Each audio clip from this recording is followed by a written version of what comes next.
Thursday, June 25th. So Joan and I have recently gotten a puppy. Actually, it was Joan's idea to get the puppy. But I'm up every morning somewhere between 5 and 5:30 walking Theo and kind of getting him out and getting him doing his business, as they say. Part of having a puppy, though, is you have to train them. And so I was looking at my relationship with Theo out of the lens of dominance hierarchies. The relationship you want to have with your dog is you want your dog to know what it is you want your dog to do, and you want your dog to want to do it. And ultimately, dogs pretty much move to that. They want to know what they want to have a job. They want to know what's expected of them, and they want to be able to do it, and they want you to be pleased with them. But there's this puppy stage where they're really impulsive. And so Theo wanted that dead squirrel this morning, man. And it was sort of like, he knew I didn't want him to be chewing on that dead squirrel, but his impulse to chew on the dead squirrel was stronger than his wish to please me. So I was thinking about that through the lens of my wish to understand how it is that Donald Trump gets so much support within the American public. 36% now are still staunchly supporting him, and that's a little bit puzzling for me because his behavior is so clearly, from my perspective, harmful to the America that he wants to make great again. That his choices are actually moving in the opposite direction.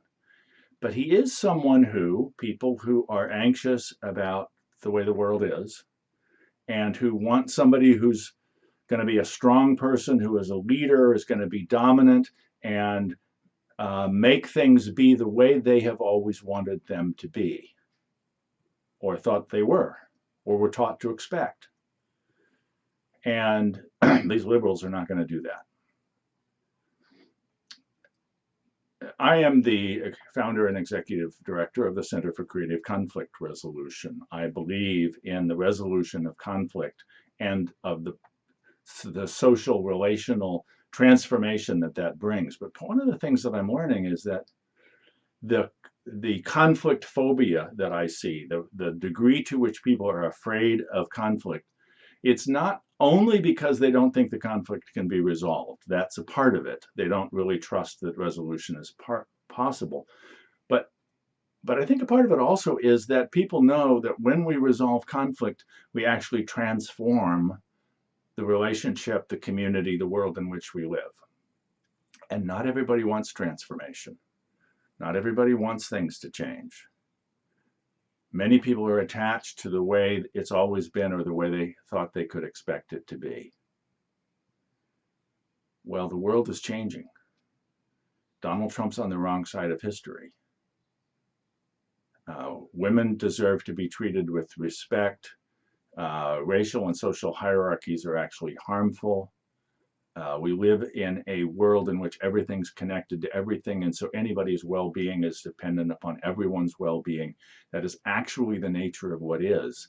And efforts to create dominance hierarchies are ultimately going to fail in favor of all of us working together. There's no question about the direction history is moving here. The question is whether or not we can relax into it and actually engage and be creative and allow and support the transformation that's already happening. Hope you have a great day.